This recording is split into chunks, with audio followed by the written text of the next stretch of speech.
नमस्कार, आप देख रहे हैं बिहार न्यूज 7। पश्चिम चंपारण के बगहा बेतिया मुख्य मार्ग NH 727 के लोरिया टोल प्लाजा पर शनिवार को बगहा विधानसभा क्षेत्र से महागठबंधन के पूर्व प्रत्याशी व किसानों के युवा नेता जय सिंह की अध्यक्षता में किसानों की समस्याओं को लेकर शांतिपूर्ण एक दिवसीय धरना प्रदर्शन का आयोजन किया गया, जिसके समर्थन में कई नेताओं सहित वाल्मीकि नगर लोकसभा क्षेत्र के पूर्व सांसद प्रत्याशी प्रवेश मिश्रा भी मौजूद रहे। धरना प्रदर्शन में क्षेत्र के सैकड़ों किसान उपस्थित रहे। जय सिंह ने कहा कि टोल प्लाजा पर गन्ना किसानों से टोल टैक्स लिया जा रहा है, जो गैर कानूनी है। उन्होंने कहा कि पूरे देश में कहीं पर भी किसानों के ट्रैक्टर ट्रॉली से टोल टैक्स नहीं लिया जाता है। पिछले कई वर्षों से किसानों के गन्ने का मूल्य नहीं बढ़ाया गया, केवल आश्वासन दिया जाता है, जबकि नेताओं सहित अन्य पदाधिकारियों के वेतन भत्ते प्रत्येक वर्ष बढ़ाए जाते हैं। उन्होंने कहा कि स्थानीय सांसद तथा विधायक को किसानों की इतनी बड़ी समस्याएं इन्हें नजर नहीं आती। जब तक किसानों के गन्ने का मूल्य नहीं बढ़ाया जाएगा और किसानों का टोल टैक्स फ्री नहीं किया जाएगा, किसानों का आंदोलन जारी रहेगा। वहीं टोल प्लाजा पर घंटों जाम के बाद किसानों के धरना प्रदर्शन को शांत कराने को लेकर SDPO कुंदन कुमार,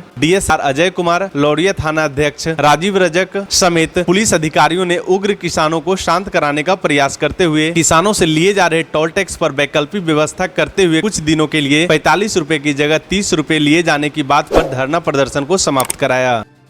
किस लिए किया जा रहा है? बहुत स्पष्ट है, पूरे देश में अगर सबसे ज़्यादा शोषण हो रहा है किसानों का तो बिहार में हो रहा है, और अगर बिहार में हो रहा है तो वो चंपारण के साथ हो रहा है। पिछले 4 साल से गन्ना किसानों का एक रत्ती पैसा ये नेता लोग बढ़ाए नहीं है। अपना भत्ता, मंत्री भत्ता, विधायक भत्ता बढ़ाने के लिए इनके पास पैसा है, लेकिन किसानों का भत्ता बढ़ाने के लिए इनके पास पैसा नहीं है। 290 और 300 के रेट में किसानों को भुगतान किया जाता है।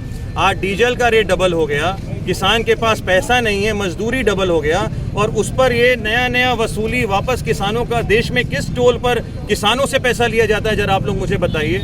एक किसान अपना गन्ना लाद के ले जाता है और 50-50 रुपए किसानों से लिया जाए, उसके बाद उससे लौटने पे पैसा लिया जाए, और पर्ची पर मिनी बस का, ट्रैक्टर का नहीं, मिनी बस का पर्ची काट के ये तो पूरा फर्जी माना चल रहा है। और इसमें शोषित कौन हो रहा है? तो हमारे चंपारण के किसान, गन्ना किसान। तो अगर हम लोग नहीं आवाज उठाएंगे तो कौन आवाज उठाएगा?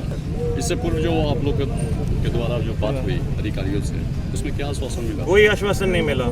कोई आश्वासन कभी आश्वासन नहीं मिल सकता। इस सरकार में आपको अगर अपनी बात माननी है तो आपको सड़क पर आना होगा। पिछले बार भी भुगतान को लेके हम लोगों ने सड़क पे आंदोलन किया था, शांतिपूर्ण आंदोलन किया था।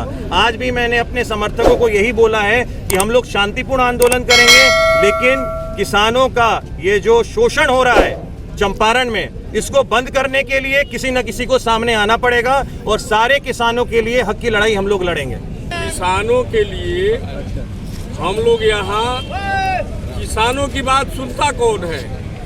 बेगर हम लोग किसान की लड़ाई रोड पर जब तक हम लोग उतरते नहीं, तब तक हम लोग की मांग सुनता कौन है? इसलिए अब हम लोग यहाँ रोड पर उतरे हैं कि किसानों की मांग सरकार सुने, और टोल टैक्स जो किसानों के गाड़ी पर, गन्ना पर, रकम पर लग रही है, इसको फ्री करें।